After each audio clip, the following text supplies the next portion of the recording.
Bonjour à tous.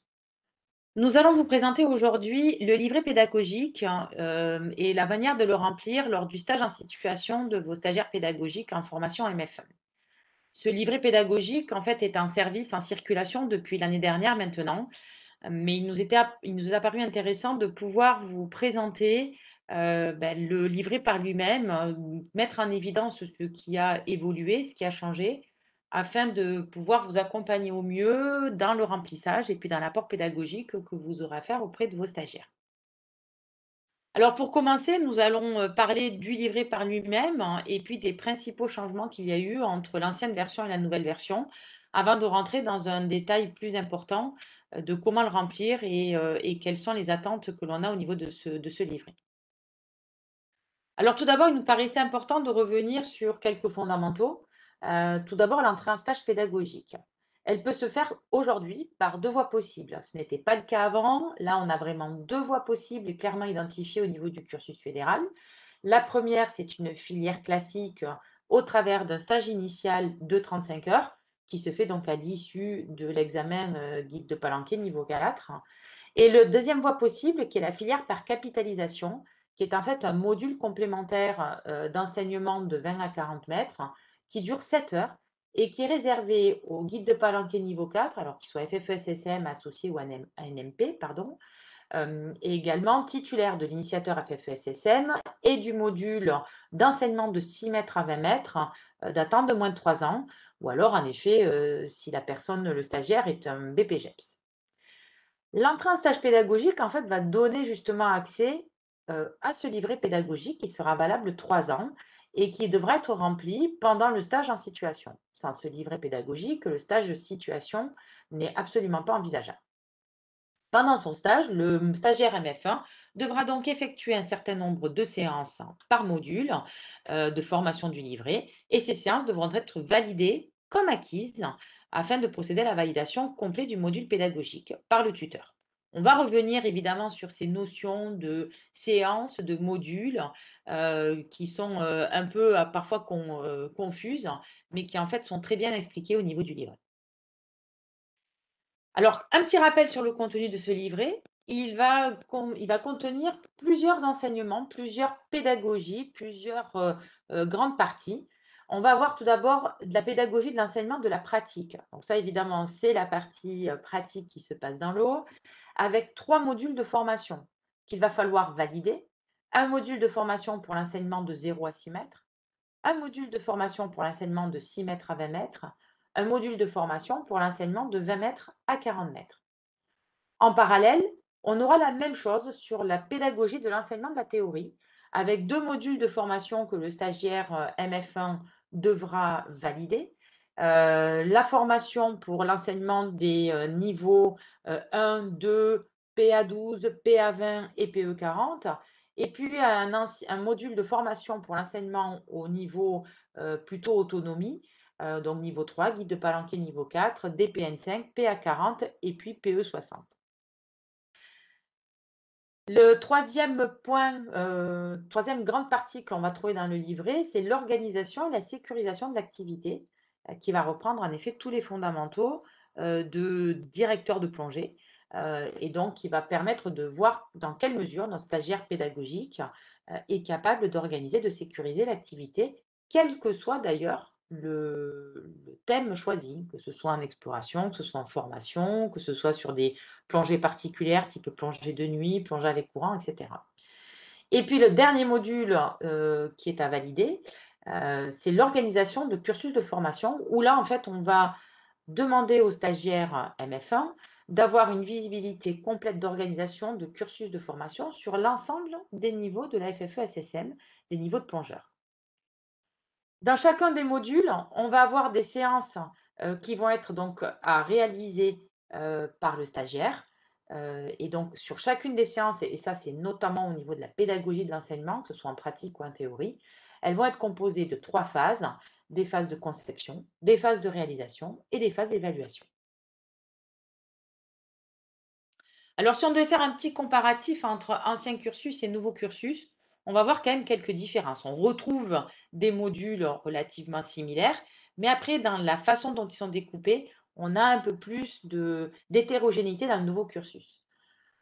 L'UC1 que l'on avait à l'époque, qui touchait l'accueil des plongeurs et qui était validé par défaut d'ailleurs pour les stagiaires qui étaient passés par un niveau 4, euh, en fait, qui était composé de 10 unités de formation, n'existe plus.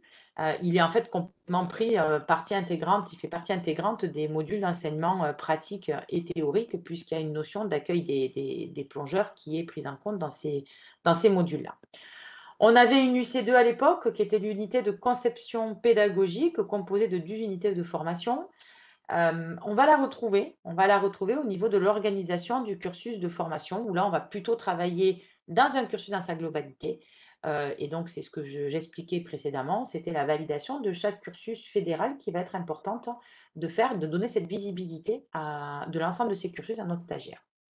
Après, on avait trois parties de l'UC3 qui étaient découpées en 3 phases. La pédagogie pratique sans scaphandre, 10 unités de formation. La pédagogie pratique avec scaphandre, 40 unités de formation, dont 10 au niveau 1, et c'était la seule contrainte, entre guillemets, que l'on avait au niveau de la partie niveau de plongeur. Et puis, la partie pédagogie théorique qui représentait 15 unités de formation, dont 5 étaient nécessaires au niveau du guide de Palanquet niveau 4.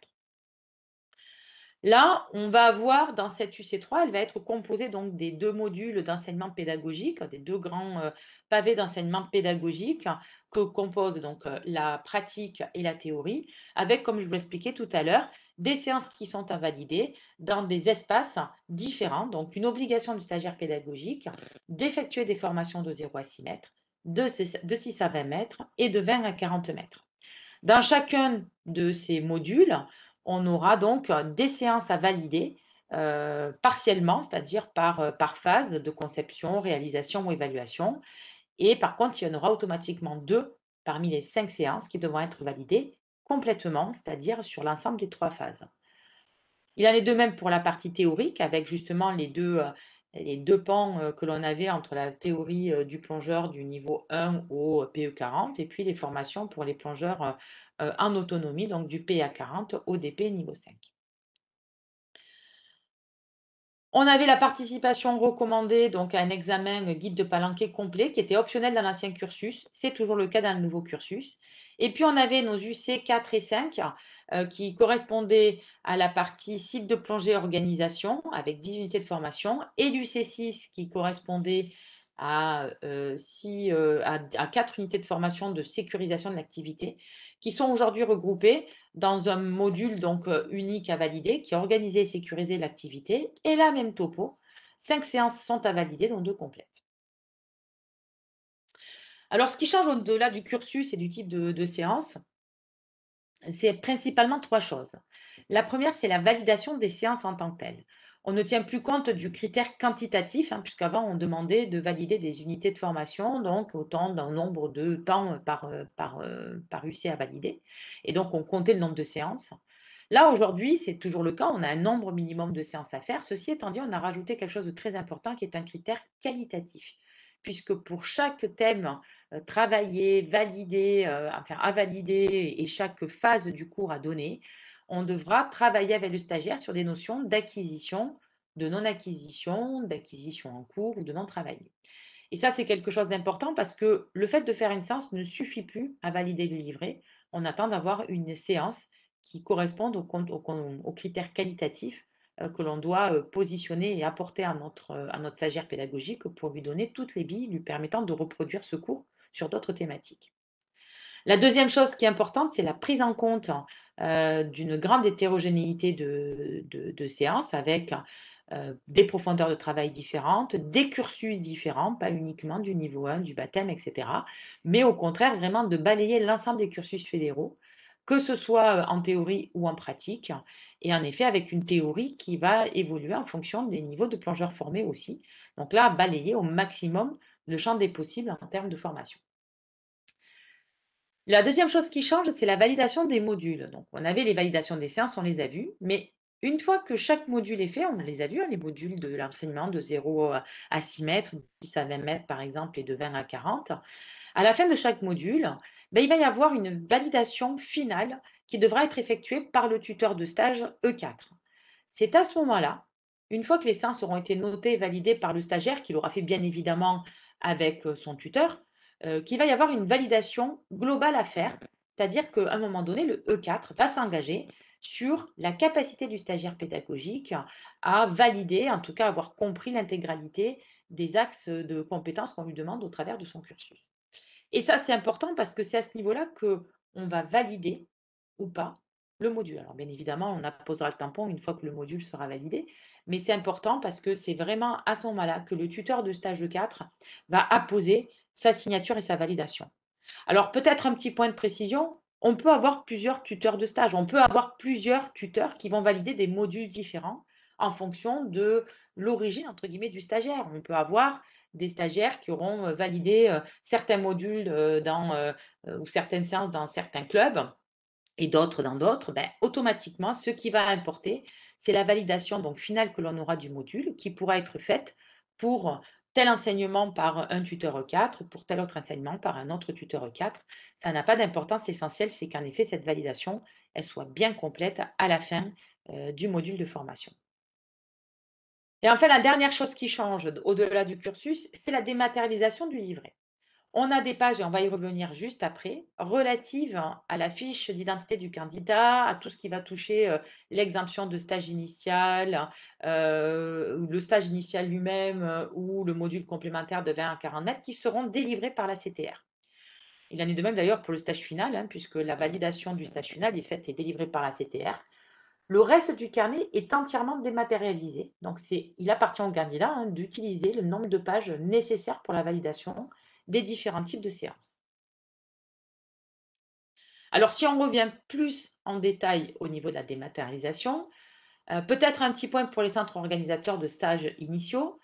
Il est vraiment fondamental d'envoyer à la CTR 15 jours avant le début du stage l'ensemble des éléments relatifs aux stagiaires afin que la CTR puisse préparer le livret pédagogique et éventuellement les exemptions et tout ce qui va avec. Juste avant le stage, d'ailleurs, le président de la CTR lui-même adressera au directeur de stage un mail incluant pour chaque candidat la fiche d'identité du candidat, sa participation au stage initial avec le numéro de livret ou sa participation au module complémentaire ou à l'exemption de stage initial si tel est le cas. Et à ce moment-là, le directeur de stage apposera le cachet, la signature du E4 qui est directeur, enfin de lui-même ou de notre directeur de stage, ça devait être un autre directeur qui appose sa signature. Mais en tout cas, c'est ce module-là que le directeur de stage validera et fournira à chaque stagiaire pour à la fin du stage et qui constituera en tout cas l'entrée du début du stage en situation. À partir de là, les stagiaires devront récupérer les feuilles permettant les validations des séances et des modules directement en ligne et ils pourront utiliser, comme je disais tout à l'heure, autant de fois que nécessaire. Juste pour info, on a voulu vous mettre là ceux qui étaient justement envoyés par la CTR, donc la fiche d'identité, vous le voyez là, avec notamment le numéro de livret qui est fondamental dans le cadre de la mise en place donc, du stage en situation et donc du livret PEDA. Sans ce numéro de livret, qui a une nomenclature bien particulière, le livret pédagogique n'est pas valide, très clairement. Le stage initial, donc là, en fait, globalement, c'est l'attestation comme quoi le stagiaire a bien suivi son stage initial. Et en effet, avec les dates, les volumes horaires qui auront été faits lors du stage, puisque vous savez que le stage initial, il peut se faire soit sur 35 heures d'affilée, soit en effet dispatché sur plusieurs week-ends. Et donc, en effet, avec des éléments relatifs à l'instructeur responsable de stage sur lequel donc l'organisateur du stage va poser la signature et le cachet de l'instructeur responsable du stage. Pour terminer peut-être sur cette partie, les allègements du nouveau cursus. Donc, on a la possibilité d'avoir, dans le cadre, comme c'était le cas précédemment, de tenir compte des acquis de l'expérience de notre plongeur et de notre stagiaire PEDA. Et donc, il y a la possibilité d'avoir des allègements aussi dans ce nouveau cursus. Par exemple, un guide de palanquée niveau 4 de la FFSSM ou associé ou ANMP est dispensé du module Enseigner la pratique de 0 à 6 mètres s'il est initiateur FFESSM. De même, il est dispensé du module d'organisation et de sécurisation de l'activité s'il est déjà directeur de plongée niveau 5, FFE-SSM, parce qu'il a déjà suivi ces enseignements-là, ces validations de séances dans le cadre de ses cursus précédents. Cette exemption, elle est accordée par le tuteur de stage E4 en situation, à la demande du stagiaire et sur présentation des justificatifs, que ce soit la carte ou le diplôme. Mais attention, ce n'est pas parce que le tuteur E4 va valider l'exemption du module que le stagiaire pédagogique ne devra pas s'acquitter d'amener le jour de l'examen l'ensemble des éléments permettant au délégué de la CTR qui sera présent le jour de l'examen d'attester en effet de la bonne justification de ce niveau de plongée, donc de cette bonne exemption. Donc, le tuteur E4 peut décider en effet d'exempter le stagiaire de tel module ou tel module, mais par contre, le stagiaire devra emmener lors de l'examen ses pièces justificatives pour les présenter au délégué de la CTR. Il en est de même pour le BPGEPS, qui a une option plongée scaphandre ou un stagiaire DEGEPS titulaire de l'UC4 déjà acquise. En tout cas, ben, ces deux personnes-là seront également dispensées du module d'organisation de l'activité et de l'attestation à présenter l'épreuve d'intervention sur un plongeur en difficulté. Donc ça, c'est dans la même logique de ce qu'on a présenté juste avant au niveau de l'exemption des modules enseigner la pratique 0,6 mètres et organisation de l'activité.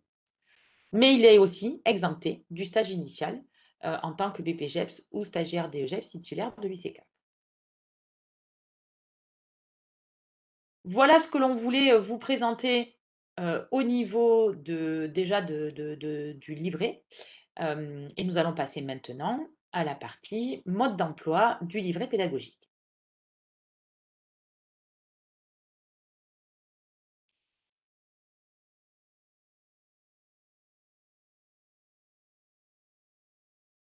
Alors, concernant le livret pédagogique et le mode d'emploi, voilà comment se compose le livret pédagogique. Comme je vous l'ai dit tout à l'heure, nous allons avoir des modules qui vont être fonction de la profondeur d'exécution. Là, on est dans le cadre de la séance de pédagogie pratique, mais sur la théorie, c'est exactement le même fonctionnement.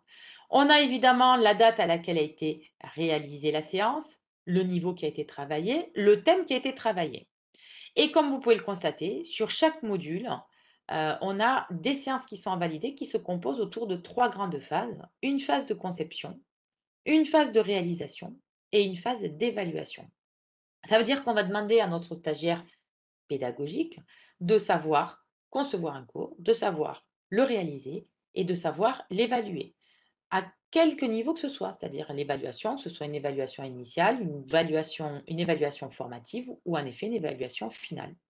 Quand on parle de conception, c'est à la fois savoir qu'ils sachent définir des objectifs de formation, qu'ils sachent positionner l'enseignement dans le cursus, qu'ils sachent en effet justifier de la séance, qu'ils sachent mettre en place une stratégie d'enseignement et qu'ils sachent en effet les critères d'évaluation qu'il va attendre de cette séance-là. Idem sur la réalisation. On retrouve là notre fameux module d'accueil des plongeurs, mais il y a aussi toutes ces compétences d'animation de séance qui sont regardées, de communication, de mise en œuvre de stratégies de formation, d'utilisation d'outils pédagogiques et puis surtout, bien évidemment, de tout ce qui va toucher les rémédiations pour faire progresser son élève plongeur. Donc en fait, au fur et à mesure, que les séances se déroulent et avec l'aval de son tuteur, le stagiaire va remplir l'ensemble des items avec 4 critères d'évaluation: acquis, à cours d'inquisition, non acquis et non travaillé. On va considérer une séance validée lorsque une des 3 phases est réalisée par le stagiaire et est acquise, c'est-à-dire qu'on va voir des A, par exemple, dans la phase de conception partout. Mais là, même si le reste de la phase de la séance n'a pas été travaillé, le fait de l'avoir permis de travailler sur une conception complète de séance qui va lui permettre d'avancer dans son cursus pédagogique et de répliquer sur d'autres types de niveaux, automatiquement va permettre de valider cette séance à part entière. Tout à l'heure, je vous disais qu'on attendait d'avoir 5 séances validées, dont 2 complètes. Quand on parle de séances validées complètes, c'est lorsque les 3 phases conception, réalisation et évaluation ont été réalisées par le stagiaire et considérées comme acquises. en un mot, en 2 mots, pardon, bon, quelques mots, qu'on ait des A partout au niveau de la colonne. Concernant les séances d'organisation et de sécurisation de l'activité, c'est le même principe que pour la pédagogie. C'est-à-dire qu'on va avoir des thèmes que l'on va travailler avec des dates et le stagiaire va, en fonction des thèmes, remplir avec l'aval de son tuteur des éléments en acquisition, en cours d'acquisition, dans acquis non travaillés. Même topo, une séance est validée lorsque plusieurs thèmes sont réalisés par le stagiaire et considérés comme acquis. Une stagiaire est validée complète lorsque tous les items ici sont acquis. Sur la partie organisation de cursus, là, pour le coup, on est sur quelque chose d'un petit peu différent. On n'est pas sur une conception complète du cursus. Par contre, on a juste besoin de savoir que dans son avancée pédagogique, le stagiaire connaît déjà l'ensemble des cursus fédéraux. Il sait exactement la manière qu'il va avoir de le planifier, qu'est-ce qu'il va avoir besoin de mettre en place en termes de logistique matérielle ou en termes de moyens humains. Et ça, c'est important parce que la validation qu'on va avoir là-dessus, ça va être pour l'ensemble des cursus fédéraux, sans exception. Là, pour le coup, on va demander aux stagiaires de valider pour chaque cursus des A partout.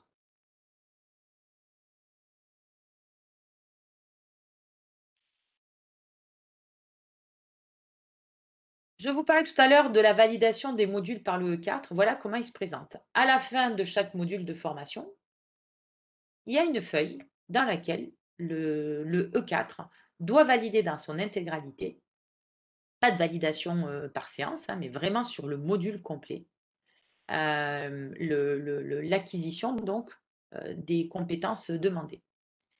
C'est là donc lui qui va prendre la responsabilité de valider l'acquis pédagogique du stagiaire pour le module concerné, même si ce n'est pas lui qui l'a suivi dans toute sa formation. Mais à un moment donné, c'est lui qui va contrôler les acquis, si le stagiaire n'a pas été validé tout le temps, et qui va en effet dire, ben, en effet, au vu de ce que je vois déjà rempli, au vu de ce que j'ai travaillé avec mon stagiaire, je confirme que le module de faire ce cursus de formation ou cette pédagogie pratique dans l'enseignement donc de 0 à 6 mètres ben, est acquise par mon stagiaire et donc va cocher la case oui ici et puis va tamponner cette page de formation. Donc, ce qui est important, c'est qu'au-delà de la validation du nombre de séances, hein, je vous l'avais dit tout à l'heure, nécessité d'avoir un minimum de 5 séances validées, donc de complète pour la partie théorique, pratique et organisation et sécurisation d'activité, et la nécessité de valider l'ensemble des items pour l'ensemble des cursus au niveau de l'organisation des cursus. Ce qui va vraiment importer, c'est cette validation définitive que va faire le 4 et qui va compter dans les validations qui permettront d'accéder à l'examen. Alors, on a repositionné dans ce document quelques rappels sur les attendus. Ça nous paraissait important sur ce qui était attendu dans les notions de conception, de réalisation et d'évaluation. Ces éléments, ils ne sont pas nouveaux pour votre stagiaire, hein. Ils sont issus clairement du manuel de formation technique. Ils ont été enseignés lors du stage initial. En fait, il faut clairement se positionner dans cette optique, hein, qui est de dire le stage en situation doit être la mise en application de ce que le stagiaire a vu lors du stage initial et de ces différentes phases de conception pédagogique. Il est donc fondamental, et ça c'est quelque chose d'important, et le nouveau livret pédagogique va dans ce sens-là, que votre stagiaire il soit confronté à une expérience terrain couvrant l'ensemble des cursus FFE-SSM et l'ensemble des items. On a trop souvent vu arriver en stage final des stagiaires pédagogiques qui avaient passé des étés à faire des baptêmes, à faire des formations autres que celles de la FFESSM. Je ne dis pas qu'il ne faut pas en faire par rapport à vos cursus au club et aux structures dont vous vous occupez. Mais par contre, le stagiaire pédagogique, il est là pour vraiment recevoir aussi un enseignement de qualité et qui va lui permettre d'accéder en effet à ce diplôme. Et ce diplôme, il est composé de l'ensemble des cursus fédéraux. Donc, il est vraiment fondamental de s'associer à ce livret et à la mise en place des compétences attendues pour le stagiaire pour permettre un meilleur enseignement pour lui et une meilleure chance de réussite à l'examen. Alors, on vous a mis là quelques exemples, de séances validées. Alors attention, il n'y a pas de progression pédagogique dans ce que l'on a positionné là, c'était juste pour vous montrer globalement comment sont repositionnées les séances. Si je prends par exemple la séance du 16 mai ici, telle qu'on l'a positionnée, ben, en fait sur la partie réalisation, notre stagiaire a des acquis partout, même s'il a derrière, des séances qui sont en tout cas sur le même thème, des choses qui sont en cours d'acquisition ou non travaillées. Et bien, tout simplement, on a clairement, cette séance qui est déjà validée. Elle n'est pas validée complètement puisque les phases de conception et de réalisation et d'évaluation ne sont pas faites, mais elle est validée dans sa phase de réalisation. De même, sur la partie de la séance du 17 mai où, on a travaillé sur la partie évaluation. Alors que la séance du 20 mai, tous les critères sont ouverts. Alors, pourquoi je dis qu'en fait, on n'a pas de progression? C'est que la logique veut que dans la façon que vous allez avoir de concevoir, les enseignements que vous allez faire et puis une fois que sur un thème travaillé, votre stagiaire, il a toutes les compétences acquises, on soit dans un souci de réplicabilité. Et globalement, un stagiaire qui sait faire une conception de séance sur le vidage de masque, il n'y a pas de raison qu'il ne sache pas la faire, à quelques adaptations près en termes peut-être de justification, etc., sur une conception de quelque chose qui serait au moins sur le même niveau. C'est pour ça qu'on a vraiment besoin que vous puissiez lui faire travailler sur des thèmes différents, mais en tenant compte aussi des acquis qu'il aurait potentiellement. L'objectif, c'est d'avoir en tout 2 séances comme ça validées intégralement, et puis donc complètes, hein, et puis après des séances complémentaires, validées, partiellement en fonction des thèmes. Il va de soi que si votre stagiaire fait plus de séances que ça, il en fera sûrement plus parce qu'on arrivera rarement du premier coup à valider, heu, un enseignement. Il y a aucun problème puisque justement le livret est dématérialisable, donc il est capable de télécharger, le nombre de feuilles dont il aura besoin, pour valider l'ensemble de ses séances. On a fait la même chose sur la partie péda théorique. On vous a montré là, en effet, comment on positionne, globalement, cette séance-là avec, des choses qui sont acquises, en séance et puis des séances qui sont acquises intégralement. Là où au départ, on a beaucoup de choses qui sont travaillées. C'est pas parce qu'on n'a pas validé, que votre stagiaire, il ne travaille pas, mais qui ne sont pas encore acquises par le stagiaire pédagogique. Sur l'organisation, même topo. On a des choses, d'abord dans un premier temps, hein, là, si on est sur quelque chose purement d'organisation de la plongée, là, on s'est dit: «Tiens, on va faire de l'accueil de plongeurs, on va travailler toute la partie composition des palanquets». Vous voyez, le reste n'est pas travaillé. Bon, 1re séance.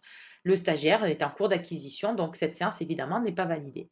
Et puis, petit à petit, des choses vont se mettre en place et dans le cadre d'un choix de site, il va commencer à accueillir des plongeurs, il va travailler le côté, choix d'un site de plongée, il va s'appuyer sur ce qu'il a potentiellement vu auparavant sur la composition des palanquets et de fixer les paramètres de la plongée. Donc il y a des choses qui vont petit à petit, se valider, devenir acquises et donc dans l'idée, c'est d'avoir des séances qui se valident et là, on en a déjà 3 de validées parce qu'on a des séances partiellement validées et que l'idée, c'est qu'on ait plusieurs, thèmes qui soient déjà acquis et puis une séance complète où là, en effet, sur, une organisation d'explos, notre stagiaire PEDA, il a réussi à travailler l'ensemble de la chaîne, attendue, pour valider en tout cas une séance de DP.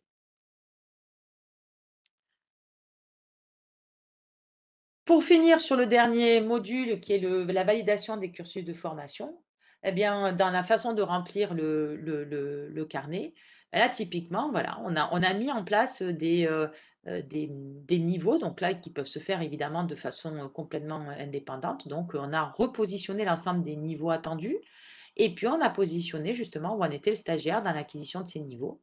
Donc si on regarde bien ici dans les séances du 25 mai, c'est la seule aujourd'hui qui soit, sur ce livret PEDA-là, pardon, considérée comme, acquise et donc validée. Pour les autres séances, en effet, il y a encore des choses qui sont en cours d'acquisition et donc qui feront l'objet de séances complémentaires que le stagiaire devra effectuer avant de valider le module.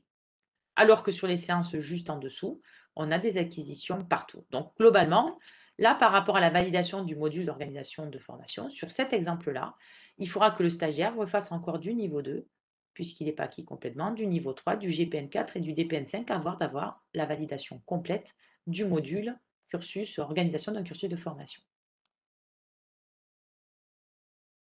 En résumé, si je devais en un slide, vous faire retenir, les éléments clés, c'est qu'un stage en situation centré sur la qualité et pas uniquement sur la quantité. C'est peut-être le maître mot de ce qui définit ce nouveau livret PEDA, parce qu'en effet, on a vraiment besoin, d'axer, pardon, notre formation, sur tous ces éléments qualitatifs qui font qu'à un moment donné, le stagiaire va pouvoir comprendre ce qui est attendu de lui et le répliquer sur d'autres niveaux. Une mise en situation donc sur l'intégralité des cursus fédéraux, du débutant au DPN5. Donc ça, il est important de les sensibiliser tous sur l'ensemble des cursus. De toute façon, ils auront des sujets lors du stage final au moment de passer l'examen qui vont couvrir l'ensemble de ces sujets. Et par ailleurs, au-delà de l'examen, nous formons des moniteurs de plongée qui doivent être capables d'enseigner intégralement l'ensemble des cursus de la Fédé. On a donc des profondeurs de pratique qui sont diversifiées avec vraiment des attendus que l'on a en nombre de séances et de qualité de séances dans des espaces différents, là où avant on avait juste le niveau 1 qui était stipulé. Et puis bien sûr, une responsabilisation du tuteur de stage sur la qualité de l'enseignement à apporter au stagiaire, puisque c'est lui au final qui va valider le module ou pas. Voilà, j'espère que ce petit tuto aura répondu à vos attentes. Merci de votre attention et bonne saison à tous et bon tutorat de stage à tous.